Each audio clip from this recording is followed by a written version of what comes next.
सर्वे भवन्तु सुखिनः सर्वे सन्तु निरामयाः सर्वे भद्राणि पश्यन्तु मा कश्चित् दुःखभाग् भवेत्। ओम शांति शांति शांति। दोस्तों, आज मैं आपको जो टॉपिक बताने जा रहा हूँ वो आपकी ज़िंदगी बदल सकता है, आपके परिवार की ज़िंदगी बदल सकता है और आपके साथ साथ मेरे देश को भी विश्व गुरु बना सकता है, नंबर 1 बना सकता है। ये है हमारा आर्टिकल 44 यूनिफॉर्म सिविल कोड, जो भारतीय संविधान में बताया गया है कि the state shall ensure common civil code for all citizens in India. लेकिन इस संविधान के हरी झंडे के बावजूद भारतीय सरकारें इसे अब तक क्यों नहीं लागू कर पाई है पूरे देश में, ये सोच का विषय है। और ये जो है एक ऐसी चिंता है जिससे जो है ना हमारे आने वाली कई पीढ़ियों को फ़ायदा लाभ होने वाला है।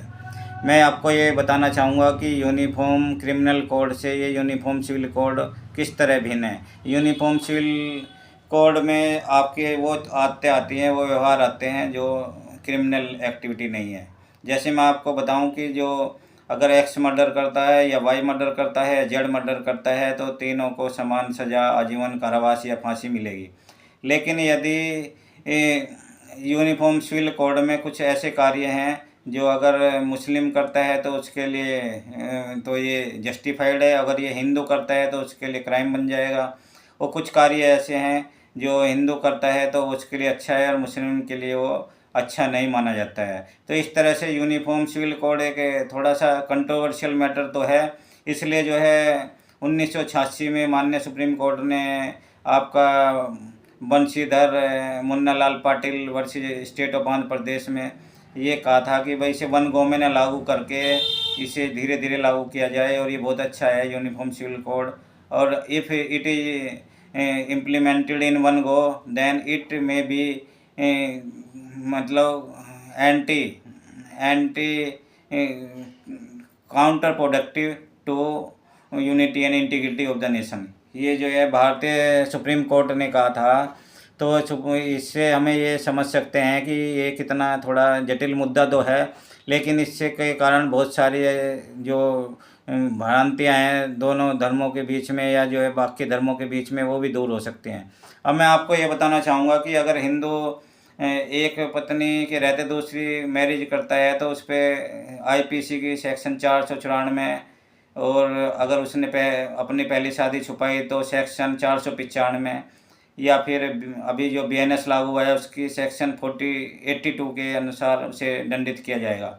लेकिन ऐसे जो है कोई सज़ा मुस्लिम को नहीं मिलेगी, क्योंकि हिंदू का कोड जो हिंदू मैरिज लॉ 1955 है उसके अनुसार वो हिंदू केवल एक पत्नी रख सकता है और उसके तलाक के बाद ही वो कंडीशन अगर पूरी करता हो तो दूसरी शादी कर सकता है। लेकिन मुस्लिम का जो पर्सनल लॉ है वो उसे जो है 4 निकाह अलाउ करता है और 5वां निकाह भी उसका वैलिड ही रहेगा अगर उसने पहली 4 में से एक को तलाक दे दिया तो इस तरह से जो है ये भिन्नता है शादी विवाह के जो नियम हैं, उस भिन्नता के कारण से जो है हमारे जो 140 करोड़ भारतीय हैं उनके दिक्कत हो रही है, उन्हें जो है उनका कोई फ़ायदा नहीं हो रहा है। ये हमारे पुराने माइथोलॉजी में भी देखा है हमने कि राजा दशरथ की 3 पत्नियां था तो उन्होंने जो है पूरा परिवार जो है कलह से भर गया था और एक रामायण रच दी गई, जिससे जो है दुखी होकर श्री राम ने वचन लिया था कि भाई वो एक पत्नी व्रत ही रखेंगे ज़िंदगी भर और एक पत्नी के अलावा दूसरी पत्नी नहीं रखेंगे।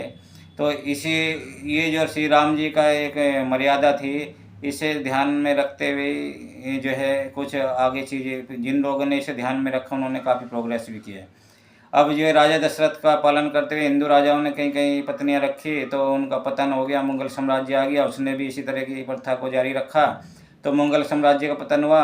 इसके बाद ईस्ट इंडिया कंपनी आ गई तो उसने नियम बना दिए स्ट्रिक्ट। उन्होंने कहा कि केवल जो कर्मचारी होगा ईस्ट इंडिया कंपनी का वो एक ही पत्नी रखेगा और उसके तलाक के बाद ही दूसरी रख सकता है। इस तरह से जो घरेलू कलह वाली चीज़ें थी वो कर्मचारियों के बीच कम हो गई। और जब 1857 में ब्रिटिश एम्पायर आया तो उसने भी यही नियम लागू किया अपने सरकारी कर्मचारियों पे।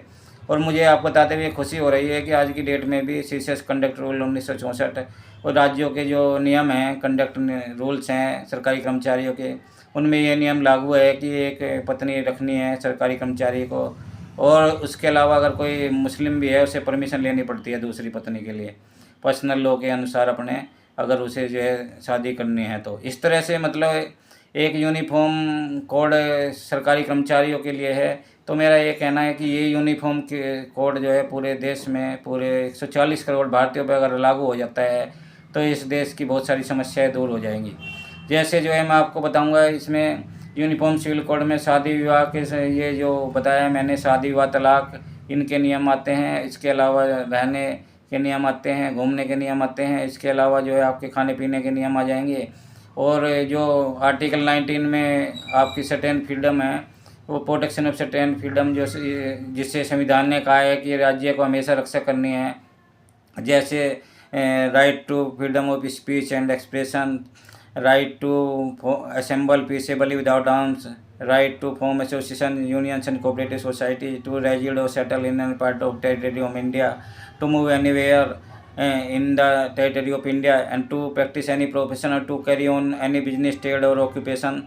इस तरह से जो भारतीय है वो इन अपने जो आज़ादियाँ हैं, निजी आज़ादियाँ, उनका प्रयोग कर सकता है। और ये हमारे आर्टिकल 19 में दी हुई हैं, जिसमें जो है वो बगैर आर्म के, बगैर हथियार के असेंबल हो सकते हैं वे लोग। और जो है यूनियन एसोसिएशन, कोऑपरेटिव सोसाइटी बना सकते हैं, बोल सकते हैं, फ्रीडम ऑफ स्पीच की आज़ादी है, या कहीं भी जा सकते हैं या कहीं भी रह सकते हैं। इसके अलावा कोई भी व्यवसाय कर सकते हैं किसी प्रकार का, इसमें कोई बंदिश नहीं है। ये हमारे संविधान ने ये आज़ादी दी है। और ये जो यूनिफॉर्म सिविल कोड होगा ये विश्व भारत के 140 करोड़ भारतीयों को इसी तरह की आज़ादी देगा। अभी कुछ जब वो 1986 में आपका जजमेंट आया था मेंटेनेंस के लिए सुप्रीम कोर्ट का, उसे राजीव गांधी जी ने नलीफाइड कर दिया लॉ बनाकर। तो इस तरह की चीज़ें नहीं होंगी। और इसमें जो चाहे हिंदू हो, मुस्लिम हो, सिख हो, पारसी हो, क्रिश्चियन हो, कोई भी महिला हो, उसे एक तरह के नियमों के अनुसार मेंटेनेंस मिल पाएगा, एक तरह के नियमों के अनुसार उनकी शादी हो पाएंगी, और एक तरह के नियमों के अनुसार में अपने बच्चों को अपने धन की सुपुर्दगी कर पाएंगे, वसीयत कर पाएंगे। तो इस तरह से मैं कहना चाहूँगा कि यूनिफॉर्म सिविल कोड एक तरह का बोन है हमारे देश के लिए और हमारे राष्ट्र के लिए। और अगर यूनिफॉर्म सिविल कोड लागू हो जाता है तो भारत को नंबर 1 बनने में कोई नहीं रोक सकता है। और मैं आपको ये भी कहूँगा कि जो पार्टी यूनिफॉर्म सिविल कोड किसी राज्य में लागू कर रही है या जो है पूरे देश में लागू करने की इच्छा रखती है, उसी पार्टी को आप वोट दें। इससे ही सबका हित संभव हो पाएगा। और यूनिफॉर्म सिविल कोड, ये अंग्रेज़ों ने जो क्रिमिनल कोड था उसे तो हमने अपना लिया, और उसमें थोड़ा संशोधन अभी 1 जुलाई 2024 में हुआ है। भारतीय नागरिक सुरक्षा संहिता, भारतीय न्याय संहिता में भारतीय साक्ष्य अधिनियम जो 2023 है उन्हें लागू कर दिया गया है। लेकिन जो पहले थे IPC, CRPC, Indian evidence act, उनका ही थोड़ा सा 90% हिस्सा ले लिया गया है। तो क्रिमिनल कोड से हमारे देश में जैसे लॉ एंड ऑर्डर की स्थिति सुधरी है और जैसे लोगों में हिंसा की प्रवृत्ति खत्म हुई है और लोगों में सुधार की प्रवृत्ति आई है, इसी तरह से जो यूनिफॉर्म सिविल कोड होगा उसे एक तरह से हमारे जो भारतीय हैं सभी भारतीयों को एक मानक व्यक्ति बना देगा। और उन्हें जो है ना एक इस तरह से पूरे वर्ल्ड के लिए एक एग्जाम्पल हम दे सकते हैं कि जो है हम ये एक यूनिफॉर्म सिविल कोड रखने वाले देश हैं। जैसे फ्रांस, जर्मनी, इटली और भी देश हैं, इसी तरह से हमारे देश में भी यूनिफॉर्म सिविल कोड लागू होना बहुत ही ज़रूरी है। और मैं यहाँ आपको कहना चाहूँगा कि आप जो है यूनिफॉर्म सिविल कोड ज़रूर लागू करने के लिए सरकार को लगातार प्रेरित करते रहें। और ये मेरी वीडियो आज इसे 3-4 रीटेक के बाद ये बनी है, तो इसे जो है सपोर्ट करें। और अगर जो मेरे दोस्त और साथी जिन्होंने सब्सक्राइब नहीं किया मेरे चैनल को, वो इसे ज़रूर सब्सक्राइब करें। और यहीं मैं अपनी वीडियो को आज छोटी बना कर रहा हूँ और इसे जो है यहीं पे एंड कर रहा हूँ। धन्यवाद, शुक्रिया, थैंक यू वेरी मच।